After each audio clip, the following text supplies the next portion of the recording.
To campus studio, this is Sandeep Chandra. आज हमारे साथ जो गेस्ट है वो गेस्ट बहुत इंपॉर्टेंट है जे के लिए। हमारे स्पेशल गेस्ट हैं जिनका नाम है राकेश दुबे जी, जो कि एक केएस ऑफिसर है और अभी करंटली इंफॉर्मेशन डिपार्टमेंट के डेप्यूटी डायरेक्टर पर पोस्टेड है। तो आज हम उनकी जर्नी जानते हैं कि उन्होंने अपना जो केएस ऑफिसर का सफ़र है प्लस ये जो डेप्यूटी डायरेक्टर का जो जर्नी है वो कैसा रहा। राकेश जी, सबसे पहले कैंपस स्टूडियो में आपका स्वागत है सर।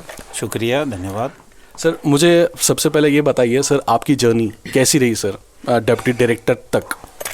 देखिए, नो डाउट ये एक टफ़ जर्नी है जी। क्योंकि जब मुझे पता चला 99 में इनफैक्ट ये तैयारी शुरू हुई और मैंने फ़र्स्ट अटैम्प्ट केएस का दिया। I was selected up to interview और मैं फाइनल मेरिट में नहीं आ पाया। ओके। तो एक आपको पता है कि इंटरव्यू तक पहुंचने के लिए आपको पहले प्रीलिम्स का तैयारी करना है जी। उसमें से लोग फ़िल्टर होके मेंस पे आएंगे, फिर 1:3 रेशो के हिसाब से इंटरव्यू देंगे और फाइनली अगर सपोज 300 लोगों ने इंटरव्यू दिया है तो 100 लोग फाइनली सिलेक्ट होंगे। तो उन 100 में मैं एंट्री नहीं कर पाया। अच्छा।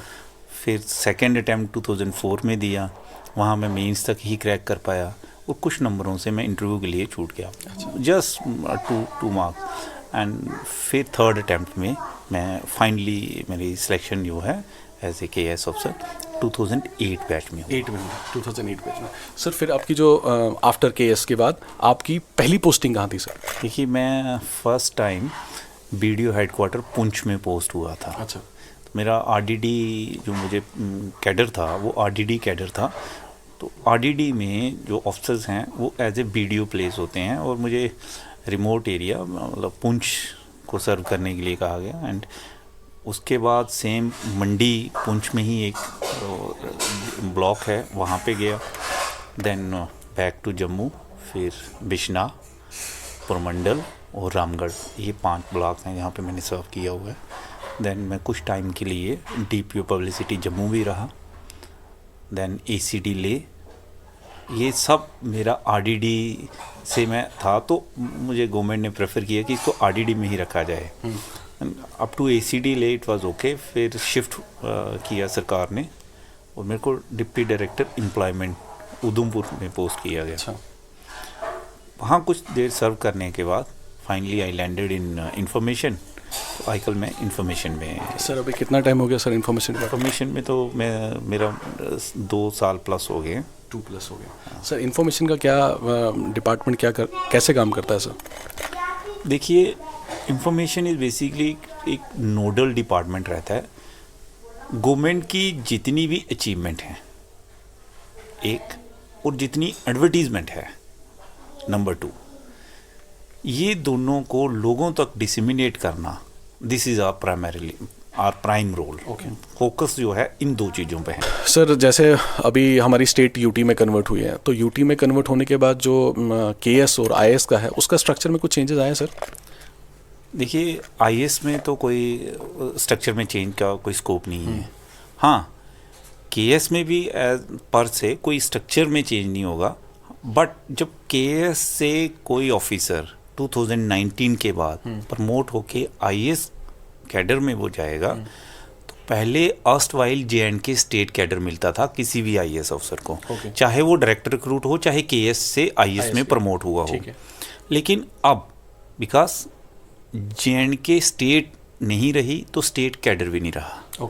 अब क्या है, no we have argument cadre.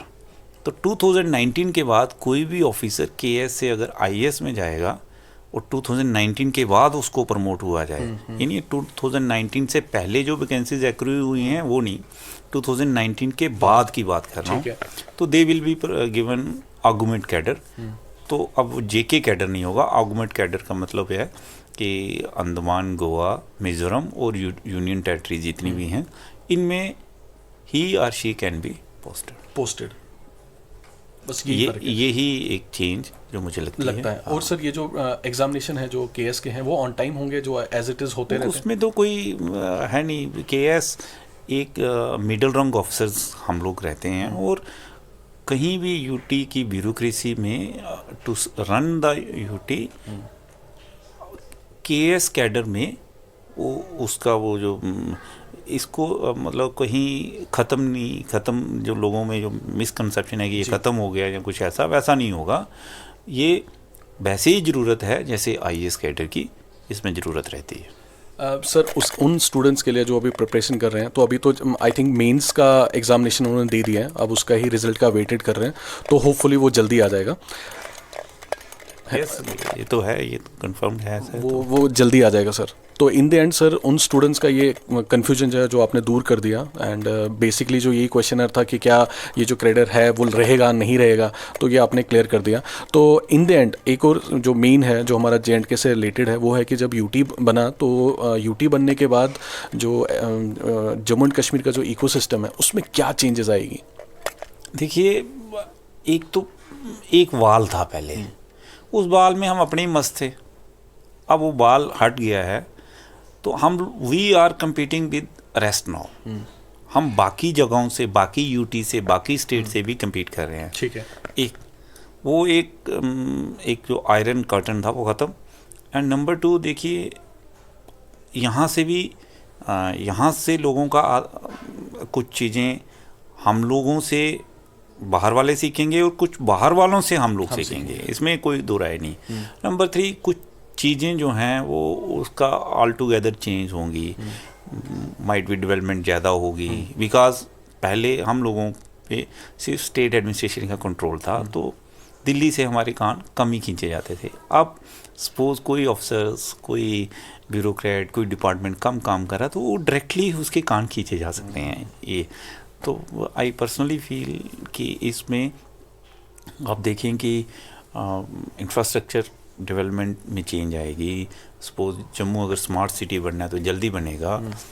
Tourism potential में इंक्रीज़ होने के ये जितने भी आप खुद भी फील करते होंगे, हाईवे एक्सपेंशंस हैं, आपको दिख रहा होगा कि नहीं यार काम ज़्यादा लग गए हैं इस ढंग से।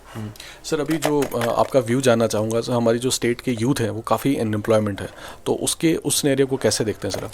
ये अनएम्प्लॉयमेंट तो एक वर्ल्ड लेवल का एक ऐसा फिनोमेना है, तो no doubt our UT is also मतलब ग्रैपलिंग विद दिस प्रॉब्लम।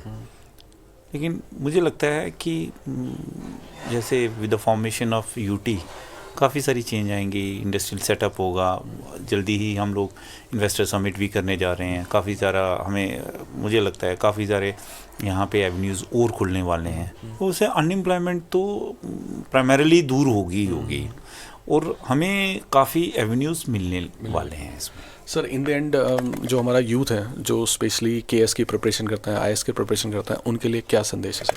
देखिए, उनके लिए सीधी एक बात है, वर्क हार्ड, मतलब don't sleep until and unless वो जो गोल है वो अचीव नहीं हो जाता।